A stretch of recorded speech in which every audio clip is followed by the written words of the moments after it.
going on, beer tubers? It is Eric back at you with yet another episode of Blackboard Beer Reviews. Today we're looking at a beer that I was astonished to come across, I guess. My man Seafred picked it up. Thanks, man.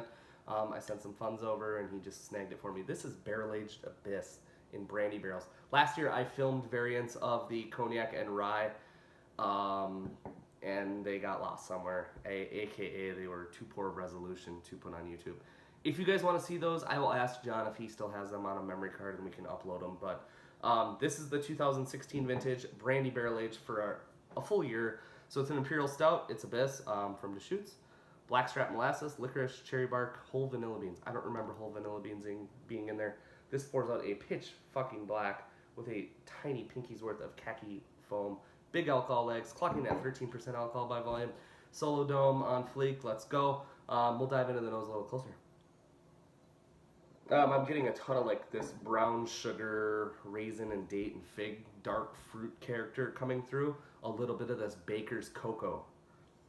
A little roasty.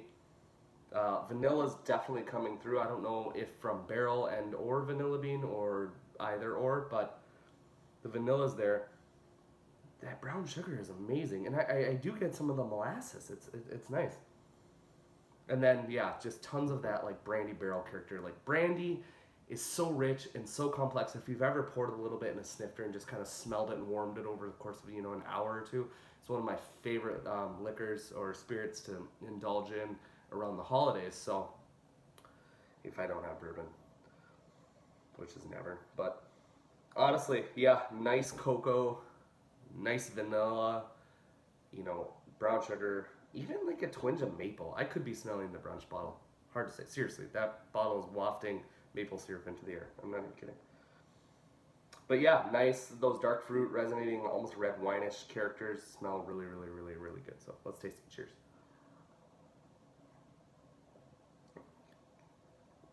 Nice. There's everything I hate about like Shelf Abyss, if you will. I call it Shelf Abyss because it sits forever. This was $25, by the way. That's a lot of money. There is Shelf Abyss is just usually too bitter and too like dry and acrid from the roasted malts, and I just feel like the final blends are never sweet enough for me. And this beer is definitely crafted for aging. So like your bourbon counties, go throw these in the basement and just forget about them for a couple years. This beer does amazing with 4 years on it, plus I think 4 to 7 years is the sweet spot for my personal cellaring experience. So let me know if you've cellared Abyss below. Let me know if you cellared the barrel aged variants last year. This one does have an acrid bitterness at the end that I'm not enjoying. I can't tell if hops and or tannic or an acrid nature from and bitterness from the roasted malts. That's about the only turnoff for me. The mouthfeel is medium to medium plus. The viscosity, it feels sludgy on your mouth, almost like a TG stout in a way, but that bitterness kind of dries it out at the end. And I think being in a barrel for a year, a brandy barrel, will definitely do that. There's this nice like oatmeal raisin soaked like in brandy cookie, if you will. Getting a lot of caramel. Really nice. Drinking with a beer is kind of fun because you get these flavors in your upper lip and you kind of, do that, and yeah, neck beard syndrome, I guess. Nice beer. Definitely better than the base beer in my opinion. Would love to come across a couple more of these. These are pretty limited, I believe. Sick ass label. There's a Scotch barrel variant. I did not get it. If I can get it, I will get it and review it for you guys. So let me know if you've had the 2016 barrel aged Abyss. In brandy barrels at least, or last year's, and let me know what you think of them.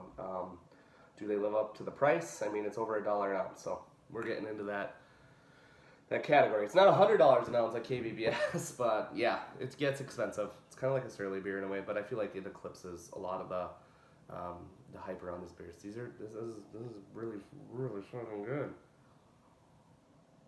On that note, I think for a final score, God, just a beautiful beer, seriously. And sorry, I did kind of pour it out. I had some issues with wax, and yeah, I really need to just pre-open everything before recording. So if you're okay with it, I'm okay with it. And if you're not, fuck it. I'm still going to do it because I'd rather just do this. concisely and not have to film in multiple clips. So, all right, guys, 5 minutes of your life is gone. 95 out of 100, I think, is fair. The only, the factor that just doesn't make it any better for me, it's just about world class, maybe like a 94, is that bitterness that tapers off, that dryness, and then really I'd like a little bit more brandy character. I just had Kelly Brandy Huna, courtesy of my man Daniel. Shout out to you, bro. I know those shout outs, they don't always happen. So, and thanks to Seafred for getting this bottle for me. So 95 out of 100, guys. I'm out of here. Peace.